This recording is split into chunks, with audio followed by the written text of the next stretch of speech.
Assalamualaikum warahmatullahi wabarakatuh. Waalaikumsalam warahmatullahi Selamat malam Pak Edi, selamat malam rekan-rekan. Di sini kami akan mempresentasikan hasil observasi promosi pada UMKM yang kami pilih, yaitu Kopi Mbah Yati. Next. Sebelum kita mulai presentasinya, kita ada sedikit kata-kata penyemangat, yaitu a bad day with coffee is better than a good day without it. Artinya hari yang buruk dengan kopi itu lebih baik daripada hari baik tanpanya. Next. Nah, berikut adalah tim kami, terdiri dari Benyamin Adi Yusuf, Norma Junianti, dan Farel Agam Saska. Next. Selanjutnya ada narasumber yaitu M. Khalid Fatoni selaku owner Kopi Mbah Yati. Nah, nantinya materi yang akan kami presentasikan terdiri dari 6 tabel. Yang pertama, identitas badan usaha. Yang kedua, segmentasi dan target konsumen. Yang ketiga, karakteristik produk. Yang keempat, strategi promosi periklanan. Yang kelima, dokumentasi media promosi. Yang keenam, penilaian dan persaingan usaha. Oke, langsung saja untuk yang pertama, identitas badan usaha. Kita ke latar belakang terlebih dahulu. Kopi Mbah Yati. Kopi Mbah Yati didirikan pada Agustus 2021. Awal mula didirikan karena rasa suka pemilik terhadap kopi dan banyaknya petani kopi di daerah Temanggung yang merupakan tempat asal istri pemilik, menyebabkan banyaknya pasukan kopi yang tersedia, serta banyaknya pecinta kopi di Indonesia dianggap sebagai peluang bisnis. Maka dari itu, pemilik mulai merintis usaha ini dengan bantuan keluarganya. Next. Profil Kopi Mbah Yati. Nama UMKM Kopi Mbah Yati, pemilik M. Khalid Fatoni, berdiri 2021, alamat Jalan Kiai Thohir, Kelurahan Pedurungan Lor, Kecamatan Pedurungan, Kota Semarang. Bentuk usaha, Kopi Robusta. Skala kecil, Instagram, Kopi _Mbah Yati, Shopee Khalid Fatoni. Nomor telepon tertera, status masih aktif. Baik, itu saja dari saya. Selanjutnya akan dilakukan oleh Farel. Terima kasih untuk Mas Benyamin untuk diberikan waktunya.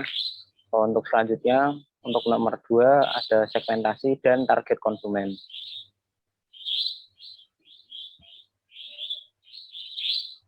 Untuk segmentasi target pasar itu ada 4. Satu ada jenis kelamin yang pasti kebanyakan adalah laki-laki. Yang kedua ada usia di antara umur 20 sampai 50 tahun. Yang ketiga yang pasti adalah pecinta kopi. Yang keempat yaitu pabrik kopi sebagai supplier.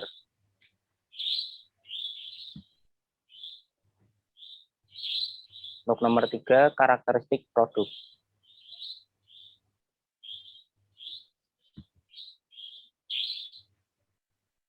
Untuk produk ini diproduksi dan dipasarkan dengan nama Kopi Mbah Yati adalah kopi Robusta murni yang berasal dari Gedawung, Pring Surat, Temanggung.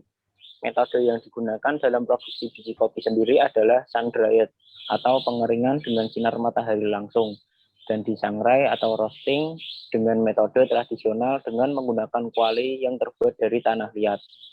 Dipasarkan dengan berbagai ukuran, antara lain 50 gram, 125 gram, 250 gram, 1000 gram, baik dalam bentuk kopi bubuk maupun biji.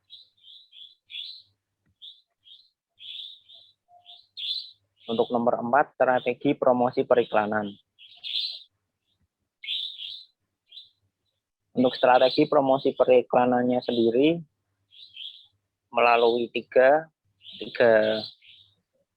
strategi. Yang pertama ada dipasarkan secara langsung di pabrik tempat kerja owner, yang kedua di rumah, dan yang ketiga lewat media sosial dan e-commerce.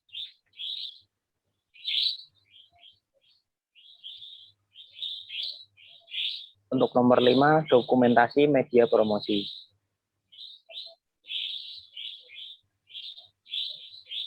Untuk dokumentasi kita mendapatkan ada beberapa media yang bisa ditampilkan. Yang pertama ini ada logo Kopi Mbah Yati dan neon text dari Kopi Mbah Yati yang dipasang di etalase toko. Lalu ada etalase toko sendiri dari toko Kopi Mbah Yati dan juga ada produk biji kopi Mbah Yati. Lalu ada desain kemasan produk dari Kopi Mbah Yati. Di sini ada 3 yang berbeda ukuran dengan berbeda ukuran. Lalu ada label produk dan banner MMT Kopi Mbah Yati.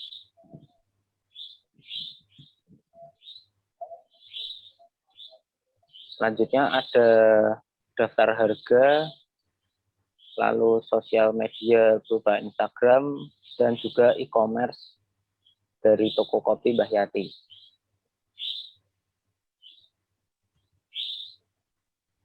Untuk selanjutnya dilanjutkan dengan Mbak Nurma. Baik, terima kasih atas waktunya. Akan saya lanjutkan untuk poin nomor 6, yaitu penilaian dan persaingan usaha. Untuk penilaian kelebihan dan kekurangan dari desain media periklanan, yang pertama ada banner MMT. Untuk kelebihannya sendiri, tulisannya sedikit, menggunakan huruf besar, mudah dibaca, dan informasinya tersampaikan. Lalu untuk kekurangannya adalah estetika pada desain banner MMT ini terkesan seadanya, dan pemilihan warnanya juga kurang tepat. Karena warna hijau itu kurang kontras, dan kalau dilihat dari jauh pun kurang terlihat. Berikutnya ada logo. Untuk kelebihannya, sudah memiliki logo sebagai identitas usaha dan cukup berkarakter. Dan kekurangannya, terlalu banyak elemen dalam logo, sehingga jika diaplikasikan dalam bidang kecil, cenderung tidak jelas dan kurang terlihat. Selanjutnya ada kemasan produk. Untuk kelebihan, penggunaan warna gelap dinilai sesuai dengan produk yang dipasarkan, serta penggunaan label yang berbeda warna memudahkan untuk membedakan ukuran produk tersebut. Dan kekurangannya ada pada label desainnya, yaitu hierarki pada desain label yang kurang menonjolkan brand produk itu sendiri, sehingga brand awareness menjadi berkurang.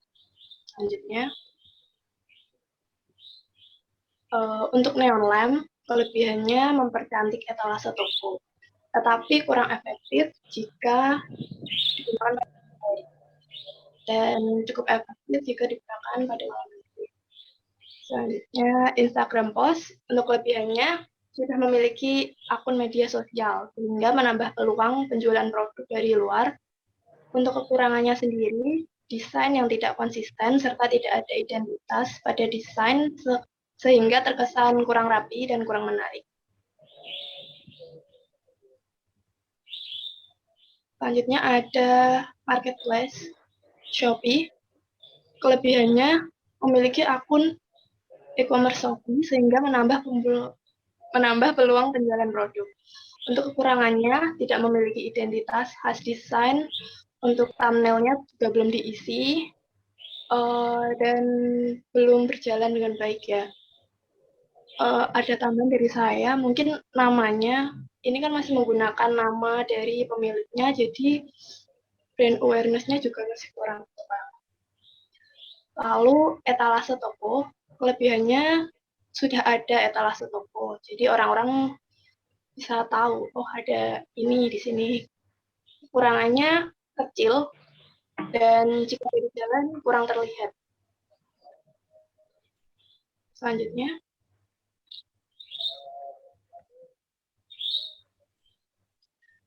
kami sudah mencari 2 usaha untuk perbandingan, dan kita akan menelitinya. Next. Yang pertama ada Real Coffee, kita dapat dari Instagram, berikut media promosi yang ada. Next. Yang kedua ada Coffee buat Temanggung, ini juga dari Instagram. Selanjutnya, berikut adalah perbandingan logo. Untuk Kopi Mbak Yati sendiri menggunakan maskot logo lebih terkesan tradisional, banyak elemen, cukup kontras, berkarakter sesuai dengan nama brandnya. Lalu yang kedua, di sampingnya ada logo dari Real Coffee. Logonya berupa logo type, terkesan modern, jelas, kontras, dan simple. Lalu selanjutnya di sampingnya ada Coffee.Temanggung. Itu juga berupa logo type, tapi digabungkan dengan simbol. Jadi logo campuran. Kesannya jelas, kontras, tapi agak mainstream untuk penggunaan logo. Selanjutnya, berikut perbandingan Instagram page. Ada Kopi Mbak Yati di sini, cukup lengkap, cukup informatif juga, tapi kurang aktif ya untuk posting postingannya gitu kurang aktif. Lalu untuk Real Coffee sendiri sudah lengkap, informatif, dan aktif ya. Lalu Coffee.Temanggung kurang lengkap, seperti yang bisa dilihat. Lalu kurang informatif, di bio-nya tidak ada penjelasan yang cukup. Lalu terlihat kurang aktif karena hanya satu postingan saja. Next. Berikut perbandingan kemasan. Untuk kopi Mbah Yati menggunakan kemasan hitam dan stiker kemasan berwarna yang terlihat kontras. Perbedaan warna kemasan per ukuran memberikan informasi lebih.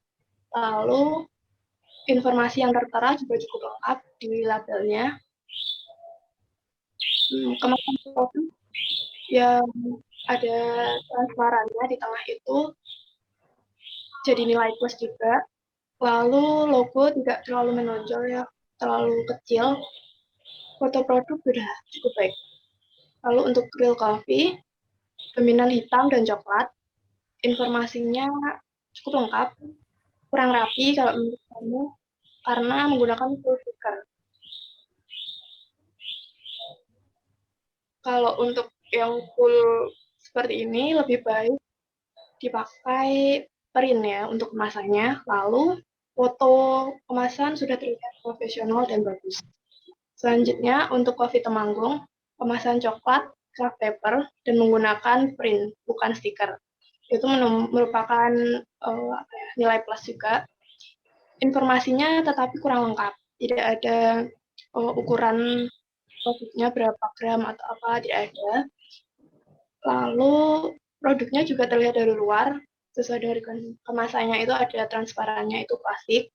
Sama seperti untuk Kopi Mbah Yati. Lalu foto produknya terkesan asal ya, jadi kurang. Terima kasih. Sekian.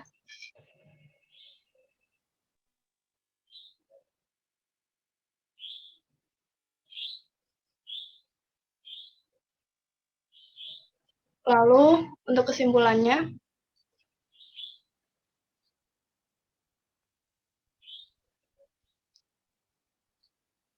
Real Coffee, pesaing usaha yang pertama kita, Kopi Mbah Yati mempromosikan produknya melalui online maupun offline. Sedangkan Real Coffee hanya mempromosikan melalui online. Lalu yang kedua, untuk pemasaran produknya, Kopi Mbah Yati hanya menggunakan satu e-commerce, yaitu Shopee. Sedangkan Real Coffee itu menggunakan 3 e-commerce, seperti yang bisa dilihat tadi, yang di pertama itu ada Shopee, Tokopedia, dan GoFood. Untuk media promosi Kopi Mbah Yati terbilang lebih beragam, lebih bervariasi, ada banner, neon, teks, dan juga ada etalase di tokonya juga. Next. Untuk pesaing usaha yang kedua ada di Temanggung. Untuk Coffee Temanggung hanya mempromosikan produknya melalui Instagram saja. Lalu, kopi Temanggung tidak memiliki identitas usaha maupun keterangan produk yang jelas. Untuk media promosi, kopi Temanggung terlihat kurang ya. Udah. Sekian dari saya, terima kasih.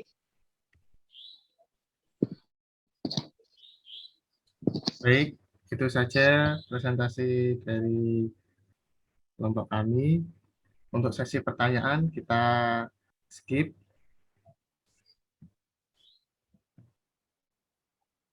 Ya, terima kasih atas perhatiannya.